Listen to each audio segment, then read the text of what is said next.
महाभारत युद्ध में 17 दिन बीत चुका था, 18वें दिन की घटना है। अश्वत्थामा दुर्योधन के पास पहुंचा। महाभारत में महाराज युधिष्ठिर विजय प्राप्त कर चुके थे। दुर्योधन की कमर जांग टूट गई थी और वो मृत्यु की प्रतीक्षा करता हुआ पड़ा हुआ था रण क्षेत्र में। उसके ऊपर हिंसक जीव आक्रमण कर रहे थे, गिद्ध, चील इत्यादि। उसी समय अश्वत्थामा पहुंचा। रात्रि का समय था। अश्वत्थामा ने कहा, मित्र तुमको पता है तुम युद्ध क्यों हार गए? नहीं, इसलिए तुम युद्ध हारे कि तुमने जो सेनापति बनाए वो पक्ष के तो तुम्हारे थे, लेकिन चाहते थे कौरव पांडवों। गुरु द्रोण को सेनापति बनाया आपने, मेरे पिताजी को। वो चाहते थे कि हम अर्जुन को नहीं मारें क्योंकि मेरा बड़ा प्रिय शिष्य। कर्ण भी नहीं चाहता था कि मारें, यहाँ तक कि पितामह भीष्म भी नहीं चाहते थे कि हम मारें। अगर मुझे एक रात के लिए सेनापति बना दिया होता तो मैं मार दिया होता, क्योंकि खाते तो सब तुम्हारे थे, लेकिन चाहते थे उन लोगों को। खाते तुम्हारे थे, चाहते उनको। एक काम करो, आज की अंतिम रात है, आज मुझे सेनापति बना दो। इधर भगवान कृष्ण ने द्रौपदी से कहा, पांचों पांडवों से कहा, आज की रात हम जागरण करेंगे।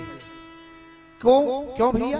क्योंकि कोई भी अगर अच्छा कार्य हो जाए तो उस समय व्यक्ति को सावधान हो जाना चाहिए।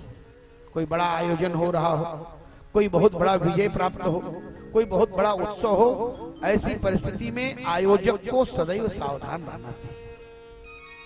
पता चला कि आप अनियमित हो गए, विवाह हो रहा है बेटी का, हम उसी में मस्त हो गए, और तब तक पता चला कुछ अपराधी आए घर में घुस करके, अब सबको मार करके गहना गीठो लेकर गायब हो गए। इसलिए व्यवस्थापक को बहुत सचेत रहना चाहिए। आज की अंतिम रात है, और जब तक अंतिम रात न बीत जाए तब तक हमको जागरण करना चाहिए। यानी सर्वभूतानाम तस्याम जागर्ति संयमी। ये संयम की रात है, अंतिम रात है, 18वें दिन की रात है।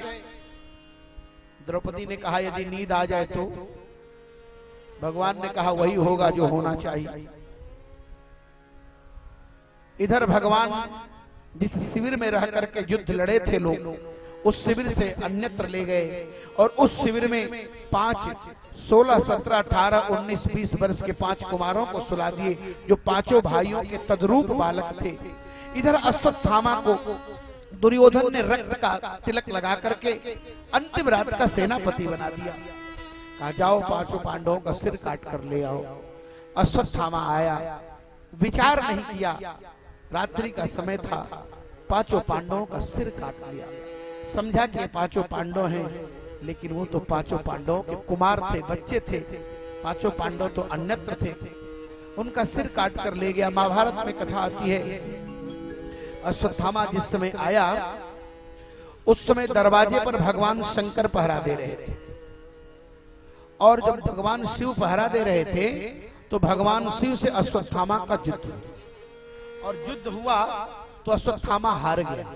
फिर उसने तप करके अश्वत्थामा भगवान शिव को प्रसन्न किया, और भगवान शिव प्रसन्न हुए तो भगवान शिव से ही तलवार लेकर के और उन पांचों बालकों का सिर काटा। ये महाभारत का प्रश्न। इधर अश्वत्थामा दुर्योधन के सम्मुख ले जाकर पांचों का सिर रख दिया। अश्वत्थामा के द्वारा लाए हुए सिर को देख करके दुर्योधन अत्यंत प्रसन्न हुआ। उसने मुकुट के प्रकाश में पांचों का सिर देखा। वाह, अरे तुम इन लोगों को कैसे मार दिए? महाराज, इनको मारना कौन सी बड़ी बात है, पांचों सोए थे। ठीक है, जब भीम का सिर लिया, सोचने लगा इसने मेरे 99 भाई को मारा है, और भीम का सिर जो ही पकड़कर दबाया तो पिलपिलाकर फूट गया। इतना होते ही अश्वत्थामा के सामने ही दुर्योधन चिल्लाने लगा, सिर पीटने लगा, अरे अनर्थ हो गया। बोले क्या? बोले मरने वाले 5 तो जीवित रह गए, मर गए 5 बच्चे। अरे ये भले ही भाई के पुत्र थे, भले ही शत्रु के पुत्र थे, लेकिन थे तो हमारे परिवार के ही। अब तो हमारा कोई पिंड और तर्पण करने वाला भी नहीं बचा, हमारे वंश का विनाश हो गया। ऐसा कह करके विलाप करते हुए दुर्योधन का प्राण, दुर्योधन मर गए। दुर्योधन का प्राण प्रयाण हुआ। इधर माता द्रौपदी जाती हैं, देखती हैं पांचों का सिर है नहीं, केवल धड़ पड़ा हुआ है। रोने लगी, मेरे पुत्रों को किसने मारा? विलाप करने लगी। अर्जुन ने आकर के सांत्वना दिया, देवी चिंता न करो, तुम्हारे पुत्रों का हत्यारा संसार में कहीं होगा, मैं तुम्हें वचन दे रहा हूं, उसको जरूर मारूंगा। भगवान कृष्ण से पूछा, ऐसा कार्य कौन कर सकता है? भगवान कृष्ण ने कहा, ऐसा काम करने वाला तो अश्वत्थामा ही है। अश्वत्थामा को मारने के लिए भगवान कृष्ण सारथी बने। दुर्योधन ये अर्जुन जी महाराज रथ पर विराजमान हुए और रथ लेकर उत्तर दिशा में चले। और जब रथ उत्तर दिशा में चला, अश्वत्थामा ने देखा मुझे अर्जुन मारने के लिए आ रहा है, एकांत में आचमन करके ब्रह्मास्त्र का संधान कर दिया। और जब ब्रह्मास्त्र का संधान कर दिया तो अर्जुन को लगा कि अब मैं जल जाऊंगा। अर्जुन ने कहा, भगवान मैं जल जाऊंगा। भगवान ने कहा, अर्जुन अश्वत्थामा सीखा नहीं है, चोरी से सीख लिया है, गुरु ने इसे सिखाया नहीं। चलाना तो जानता है पर लौटाना नहीं जानता है। आप भी ब्रह्मास्त्र चलाओ, क्योंकि विष की औषधि विष ही होती। दोनों तरफ से ब्रह्मास्त्र चला, लगा कि प्रलय हो जाएगा। भगवान ने कहा, ब्रह्मास्त्र वापस कर लो। ब्रह्मास्त्र को वापस कर लिया। ब्रह्मास्त्र वापस करके अश्वत्थामा को पकड़कर हाथ पैर बांध लिया और बांध करके अश्वत्थामा को और रथ के पीछे डाल दिया। जैसे गाड़ी के डिग्गी में कोई सामान डाल दे, वैसे पीछे डाल दिया। द्रौपदी के सामने लेकर आए। 5 पुत्रों को मारने वाला हत्यारा अश्वत्थामा सामने खड़ा है। द्रौपदी कितनी दयालु है। द्रौपदी कहती है, मुच्यताम मुच्यताम मेष ब्राह्मणो नितराम गुरु। अरे इसे छोड़ दो अर्जुन, ये क्या कर रहे हो? अरे ये गुरुदेव का पुत्र है, आप नहीं जानते हो, ये ब्राह्मण है जिनके पिता ने आपको इतना बड़ा धनुर्धर बनाया।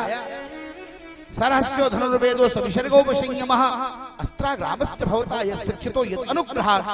आप इनके पिता के अनुग्रह से इतने बड़े धनुर्धर बने और आप इनको मारने जा रहे हो। आपको पता नहीं है, आज आप अश्वत्थामा को नहीं मार रहे हो, आप अर्जुन आज गुरु द्रोणाचार्य को मारने जा रहे हो। क्योंकि आत्मा वही जायते पुत्रः, मैं जानती हूँ पुत्र के मरने के बाद माँ को कितना कष्ट होता है।